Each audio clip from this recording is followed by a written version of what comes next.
যদি গৌর না হইত তবে কি হইত, কেমনে ধরিতাম দে। তো আমরা প্রথম পরিচ্ছেদে গুবাদি বর্ণন মঙ্গলাচরণ আছি। শ্রী চৈতন্য মহাপ্রভু হচ্ছেন শ্রী শ্রী রাধাকৃষ্ণের মিলিত তনু যুগল অবতার। তিনি হচ্ছেন গভীর নিষ্ঠা সহকারী শিল রূপ গোস্বামীর পদাঙ্ক অনুসরণকারী ভক্তদের জীবন। কারণ কি আমরা ইস্কনের ভক্ত, তো আমরা রূপ গোস্বামীর অনুগামী। আর এইসব ভক্তদের গৌরাঙ্গ মহাপ্রভু হচ্ছেন জীবন প্রাণ। শিল রূপ গোস্বামী ও শিল সনাতন গোস্বামী হচ্ছেন শ্রী চৈতন্য মহাপ্রভু সবচাইতে অন্তরঙ্গ সেবক শিল স্বরূপ দামোদর গোস্বামীর দুইজন মুখ্য অনুগামী। তাহলে আমরা হচ্ছেন রূপ গোস্বামীর অনুগামী। আর রূপ গোস্বামী কার অনুগামী? উনি আর ওনার দাদা সনাতন গোস্বামী হচ্ছেন শিল স্বরূপ দামোদর গোস্বামীর অনুগামী। স্বরূপ দামোদর গোস্বামী হচ্ছেন মহাপ্রভুর খুবই খুবই ক্লোজ অন্তরঙ্গ পার্শ্বদ, শ্রী চৈতন্য চরিতামৃতের প্রণেতা। আর এই স্বরূপ দামোদর গোস্বামীর থেকেই শিল রূপ গোস্বামী ও সনাতন গোস্বামী মহাপ্রভুর জীবনীর ব্যাপারে জানতে পেরেছেন। আর কবিরাজ গোস্বামী মানে এই গ্রন্থের লেখক কৃষ্ণদাস কবিরাজ গোস্বামী, উনি কার থেকে জানতে পেরেছেন মহাপ্রভুর জীবনীর ব্যাপারে? উনি জানতে পেরেছেন রূপ গোস্বামী থেকে। তো এইভাবে চেনে ডিসিপ্লিক সাকসেশনে। শিল কবিরাজ গোস্বামী হচ্ছেন শিল রূপ গোস্বামী ও শিল রঘুনাথ দাস গোস্বামীর শিষ্য। শিল কৃষ্ণ, আচ্ছা নেক্সট প্যারাগ্রাফ শিউলি মাতাজি।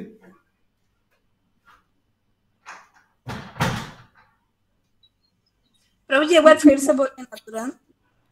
हाँ की बोलबो? मैडम जैसे स्वरूप दामोदर गोस्वामी हाँ। जैसे तो- गोस्वामी और सनातन गोस्वामी के मतलब गुरु थे, उसके बाद क्या बोले प्रभु?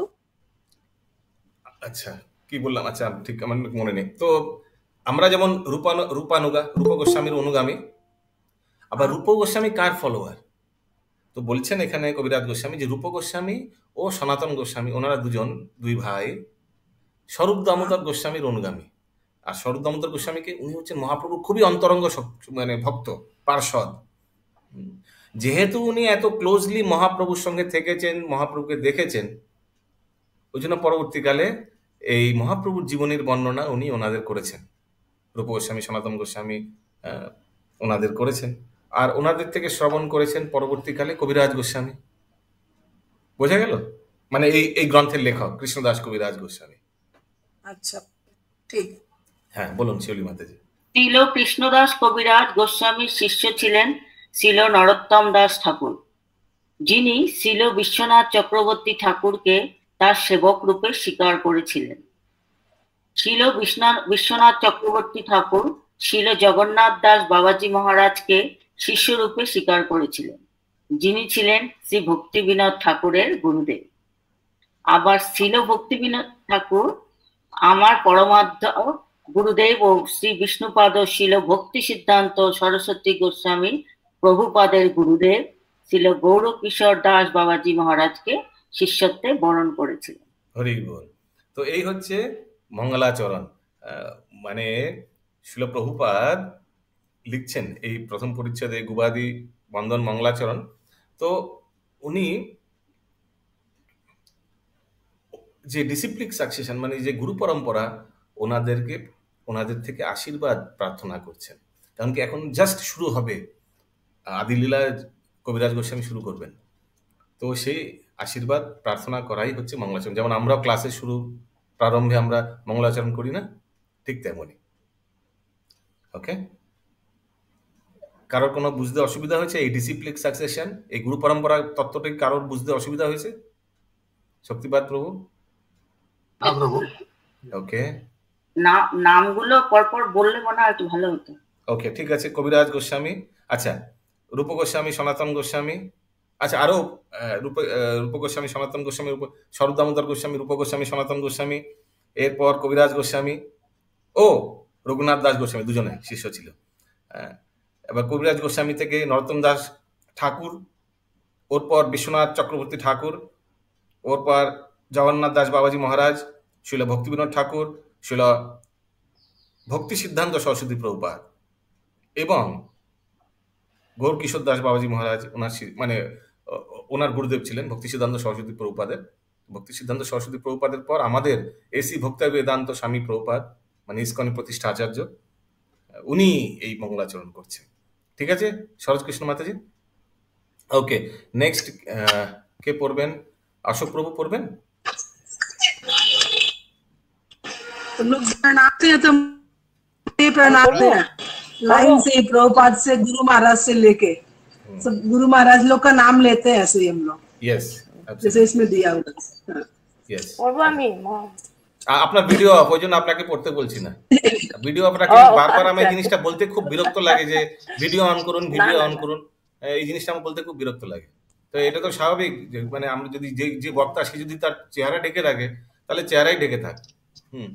তো বারবার ঠিক আছে, নমিতা মাতাজি পড়ুক, এরপর অবশ্যই প্রভু পড়বেন। পড়ুন নমিতা মাতাজি। আমরা যেহেতু শ্রী চৈতন্য মহাপ্রভুর শিষ্য পরম্পরায় অন্তর্ভুক্ত, তাই শ্রী চৈতন্য চরিতামৃতের এই সংস্করণে ভগবত প্রসাদ ব্যতীত আমাদের ক্ষুদ্র মস্তিষ্ক প্রসূত নতুন কোনো কিছু চলবে না। শ্রী চৈতন্য মহাপ্রভু ত্রিগুণাত্মিকা, এই জড়জগতের অন্তর্ভুক্ত নন।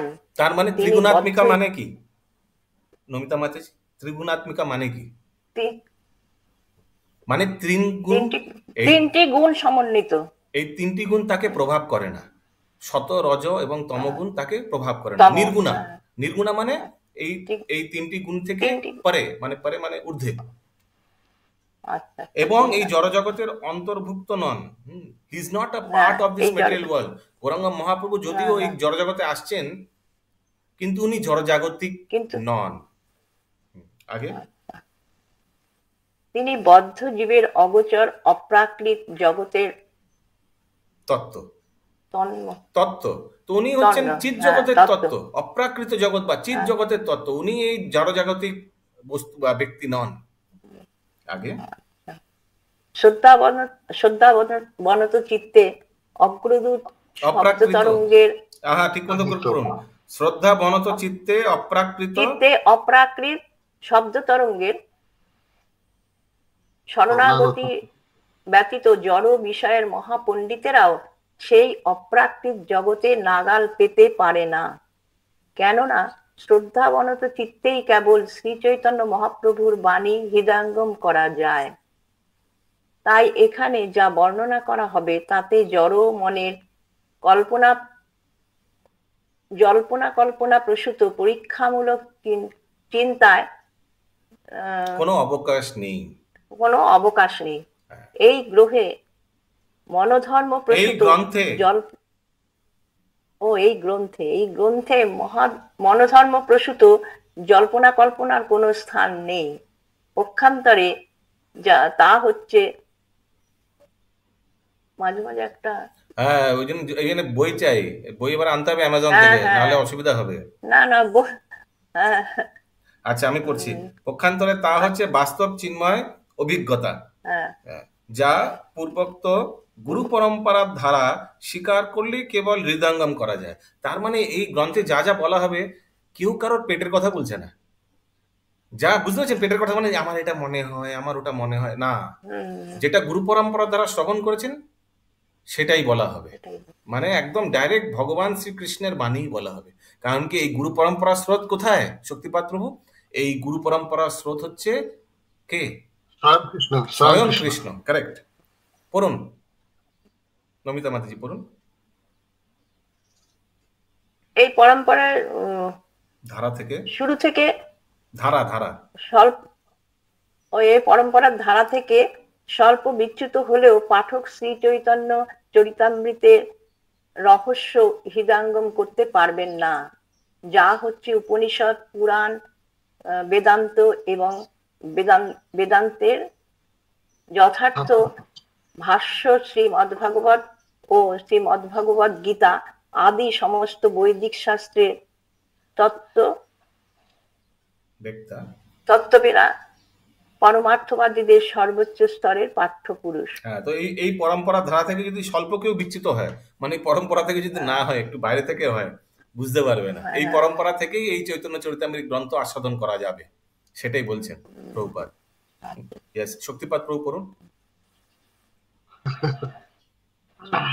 শ্রী চৈতন্য চরিতামৃতে এই কি বললেন আরেকবার বলুন? শ্রী চৈতন্য কি চরিতামৃতের শ্রী চৈতন্য চরিতামৃতের এই সংস্করণটি তাদের উদ্দেশ্যে সম্পূর্ণ উদ্দেশ্যেই সমর্পণ করা হয়েছে, যারা হচ্ছেন পরমেশ্বর না পরম তত্ত্বের চশমাটা কই? চশমাটা নিয়ে আসছেন? চশমাটা নিয়ে আসুন না, আমি বসে আছি, নিয়ে আসুন, পরে পড়বেন এক প্যারাগ্রাফ পরে, নিয়ে আসুন। নেই তো আর কি পড়বে? রাজু, এই যে চশমা বেরিয়ে গেল, বাহ, বলুন আবার পড়ুন প্রথম থেকে। শ্রী চৈতন্য চরিতামৃতে এই সংস্করণটি তাদের উদ্দেশ্যে সমর্পণ করা হয়েছে, যারা হচ্ছেন পরম তত্ত্বের অন্বেষণকারী, আদর্শ জ্ঞানী ও গুণী পণ্ডিত। তার মানে এই গ্রন্থটি কাদের জন্য? এই গ্রন্থটি হচ্ছেন যারা পরম তত্ত্বের, মানে ভগবান শ্রীকৃষ্ণের অন্বেষণকারী, আদর্শ জ্ঞানী ও গুণী পণ্ডিত, যারা একদম ডেডিকেটেড পণ্ডিত ভক্ত, তাদের জন্য হচ্ছে এই গ্রন্থ। যারা লাইন থেকে বিচ্যুত হয়ে গেছে তাদের জন্য নয়। আগে এটি মনোধর্মীদের অহমিকা প্রসূত পাণ্ডিত্য নয়, পক্ষান্তরে এটি হচ্ছে পূর্বতন আচার্যদের আদেশ শিরোধার্য করে তাদের সেবা করার এক বিনীত প্রচেষ্টা। কারণ তাদের সেবা করাই হচ্ছে আমাদের জীবনের যথার্থ উদ্দেশ্য। এই গ্রন্থটি ভগবত কৃপায় প্রকাশিত শাস্ত্র সমূহ থেকে একটুকুও পৃথক নয়। তাই গুরু পরম্পরার ধারা অনুসরণকারী যে কোনো ভগবত ভক্ত কেবলমাত্র শ্রবণের মাধ্যমে এই গ্রন্থের পরমার্থ হৃদয়ঙ্গম করতে সক্ষম হবেন। এই গ্রন্থের সারমর্ম হৃদয়ঙ্গম করতে সক্ষম হবেন। তো যদি কেউ শুধু এই গ্রন্থটি এতই পবিত্র, এতই সত্য, যদি কেবল কেউ যদি শ্রবণ করে, তাহলে সে সর্বমর্ম, সারমর্ম, মানে এই গ্রন্থের কি সারমর্ম, সেটা হৃদয়ঙ্গম করতে পারবে শুধু শ্রবণ মাত্রে। সে যদি পণ্ডিত না হয় কোনো অসুবিধা নাই, এই গ্রন্থের এত শক্তি আছে। কারোর কোনো প্রশ্ন আছে এখন অব্দি? ইয়েস, অশোক প্রভু পড়ুন।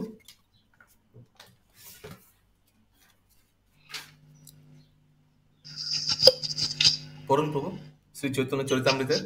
শ্রী চৈতন্য চরিতামৃতের প্রথম পরিচ্ছেদটি শুরু হয়েছে 14টি সংস্কৃত শ্লোক দিয়ে, যেগুলির মাধ্যমে পরম তত্ত্বের বর্ণনা করা হয়েছে। পরবর্তী 3টি সংস্কৃত শ্লোক বৃন্দাবনের 3 মুখ্য বিগ্রহ শ্রী শ্রী রাধা মদনমোহন, শ্রী শ্রী রাধা গোবিন্দদেব ও শ্রী শ্রী রাধা গোপীনাথের বর্ণনা করা হয়েছে। এক সেকেন্ড। তো চৈতন্য চরিতামৃতের প্রথম 14টি শ্লোক কালকে আমরা কুইজেও দেখেছি।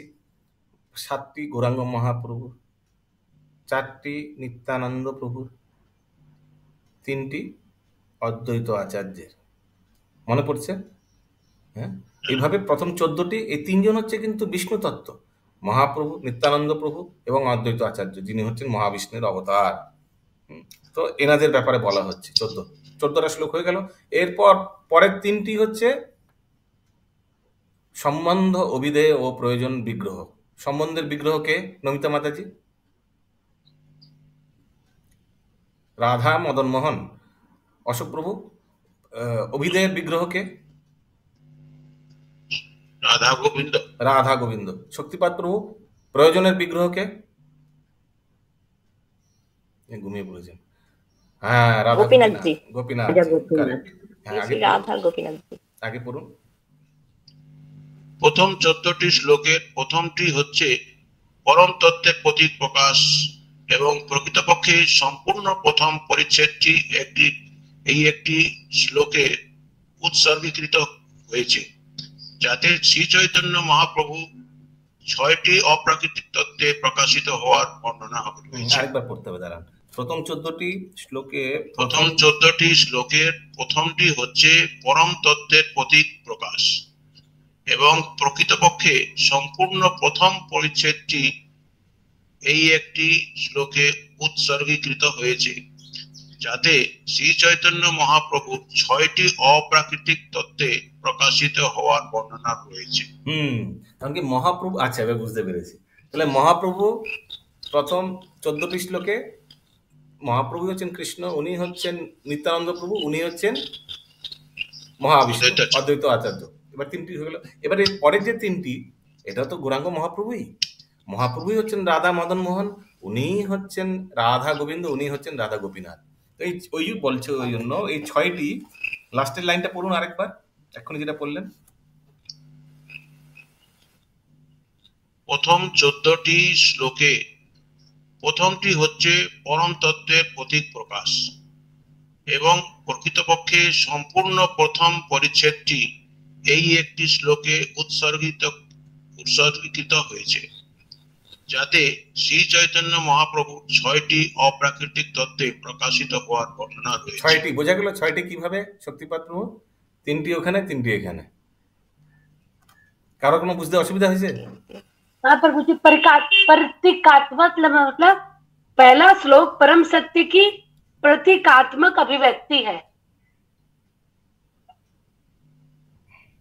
পরম তত্ত্বের প্রতীক প্রকাশ। আচ্ছা, আপনি কি হিন্দি পড়ছেন না বাংলা পড়ছেন, কি পড়ছেন? हिंदी এই তো অসুবিধা। তো প্রথম 14টি শ্লোকের প্রথমটি হচ্ছেন পরম তত্ত্বের প্রতীক প্রকাশ। বাংলায় পরম তত্ত্ব মানে ভগবান শ্রীকৃষ্ণের প্রতীক প্রকাশ। ওই জন্য প্রথম 14টি শ্লোকে কি কি আছে? মহাপ্রভু, উনিও তো কৃষ্ণের প্রকাশ। নিত্যানন্দ প্রভু, উনিও কৃষ্ণের প্রকাশ। অদ্বৈত আচার্য, উনিও কৃষ্ণের প্রকাশ মহাবিষ্ণুর দ্বারা। কৃষ্ণের প্রকাশ। হ্যাঁ, এবার 3টি হয়ে গেল, 14টায় 3টি হয়ে গেল। আর বাকি 3টি কে কে? রাধা রাধা গোবিন্দ, রাধা গোপীনাথ। 3 6টি হয়ে গেল, ওটাই বলছে। ওকে, নেক্সট কে পড়বেন? নেক্সট প্যারাগ্রাফ কেউ আছে? রাজর্ষি মাতাজি আসেননি? আর কেউ বাংলা পড়তে চান? পড়বো না, আপনি তো পড়লেন এক্ষুনি। এরপর কে লাইনে সব সিরিয়ালি? আর কেউ নেই? আচ্ছা, ইন্দ্রাবতী মাতাজি বাংলা পড়তে পারেন কি? না স্যার। আচ্ছা, তো পড়তে পারি না। ওকে, আর কে আছে দেখি? পুনম জয়সওয়াল মাতাজি বা নিকুঞ্জ বিহারী মাতাজি মানে ভালো পড়তে পারেন।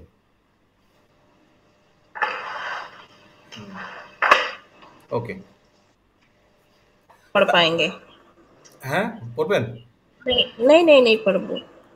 আচ্ছা, ঠিক আছে। উনি ব্রজবাসী, উনি ব্রজ ভাষা বলতে পারেন ভালো।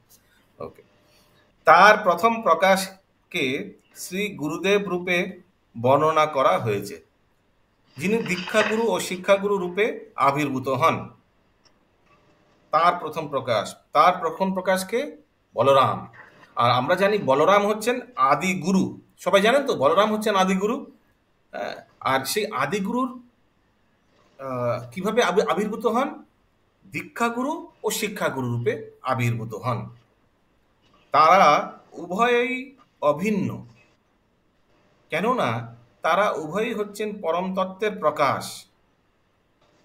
তারপর ভগবত ভক্তদের বর্ণনা করা হয়েছে। ভক্ত 2 প্রকার, সাধক ভক্ত ও ভগবত পার্ষদ। তারপর ভগবানের অবতার, যাদের ভগবানের থেকে অভিন্ন বলে বর্ণনা করা হয়েছে।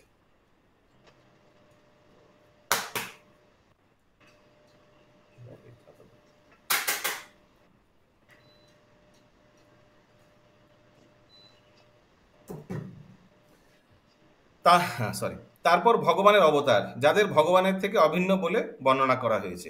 এই অবতারদের আবার 3টি শ্রেণীতে বিভক্ত করা হয়েছে। কি কি 3টি শ্রেণীর অবতার? অংশ অবতার, গুণ অবতার ও শক্তাবেশ অবতার। এগুলো সব কিন্তু যখন শ্লোকে প্রবেশ করব সব ক্লিয়ার হয়ে যাবে, কারণ কি বুঝতে পারছেন, এগুলো সব শ্লোকেরই বর্ণনা করা হচ্ছে প্রথম পরিচ্ছেদে।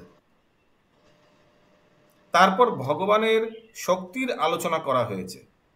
ভগবানের এই শক্তি 3 প্রকার: বৈকুণ্ঠের লক্ষ্মী, দ্বারকার মহিষী এবং তাদের মধ্যে সর্বোত্তম ব্রজধামের গোপিকারা। এই তিনটি শক্তি, হ্যাঁ ঠিক আছে, মনে থাকবে তো। চরমে হচ্ছেন পরমেশ্বর ভগবান স্বয়ং, যিনি এই সমস্ত প্রকাশের মূল উৎস, সোর্স। ঠিক আছে, এই সব বর্ণনা পরবর্তীকালে আমরা পাবো এই প্রথম পরিচ্ছেদে। ইয়েস, নেক্সট কি ছিল শিউলি মাতাজি? পরমেশ্বর ভগবান শ্রীকৃষ্ণ ও তার অংশ প্রকাশ সমূহ সবই ভগবানের সমপর্যায় ভুক্ত এবং শক্তিমান পরম তত্ত্ব, কিন্তু তার ভক্তরা, তার নিত্য পার্ষদেরা হচ্ছেন তার শক্তি। শক্তি এবং শক্তিমান মূলত এক হলেও যেহেতু তাদের কার্যকলাপ ভিন্নভাবে প্রদর্শিত হয়, তাই তারা যুগপৎ ভিন্ন। এভাবেই উদাহরণ দিতে পারি, শক্তি এবং শক্তিমান এক হলেও তারা ভিন্ন। দেখুন, কৃষ্ণের প্রকাশ বলরাম, এবং পরবর্তীকালে আমরা দেখি মহাবিষ্ণু হচ্ছেন ভগবান শ্রীকৃষ্ণই, কিন্তু মহাবিষ্ণু বা কারণদশায় বিষ্ণুর কার্যকলাপ আর ভগবান শ্রীকৃষ্ণের কার্যকলাপ কি এক? না। মহাবিষ্ণু রোমকূপ থেকে ব্রহ্মাণ্ড সৃষ্টি হচ্ছে, উনি জড়জগতের এইসব মানে এইসবের একটি অংশ, কিন্তু ভগবান শ্রীকৃষ্ণ জড়জগৎ থেকে একদম ভিন্ন, আলাদা। উনি ভগবানের নিজের ধামে, নিত্য ধামে বিলাস করছেন। তো যদিও এক, কিন্তু তাদের কার্যকলাপ কিন্তু আলাদা, তাদের ডিউটিজ আলাদা, এটাই বলা হচ্ছে। বেদান্ত সূত্র দেখুন, বলা হচ্ছে শক্তি এবং শক্তিমান মূলত এক হলেও যেহেতু তাদের কার্যকলাপ বিভিন্ন ভাবে প্রকাশিত হয়, তাই তারা যুগপৎ ভিন্ন। যদিও একই, কিন্তু যেহেতু কার্যকলাপ, ডিউটিস, রেসপন্সিবিলিটিস আলাদা, অ্যাক্টিভিটিস আলাদা, লীলা আলাদা, ওই জন্য আলাদা। ইয়েস অশোক প্রভু? তাদের পার্টিকুলার একটা অংশ বা পাওয়ার দেওয়া হয়েছে। অ্যাবসলিউটলি, ওই জন্য মহাবিষ্ণু শক্তাবেশ অবতার, শক্তি আবেশ একটা পার্টিকুলার কাজের জন্য। যেমন ব্যাসদেবকে কি শক্তি দিয়েছেন? শাস্ত্র রচনা করা, ঠিক আছে, ওই শক্তি আবেশ করা হয়েছে, ওই জন্যই শক্তাবেশ অবতার। আগে এভাবেই পরম তত্ত্ব একই তত্ত্বে বৈচিত্র্য রূপে প্রকাশিত হন। বেদান্ত সূত্র অনুসারে এই দার্শনিক তত্ত্বকে বলা হয় অচিন্ত ভেদাভেদ তত্ত্ব বা যুগপৎ ভিন্ন ও অভিন্ন তত্ত্ব।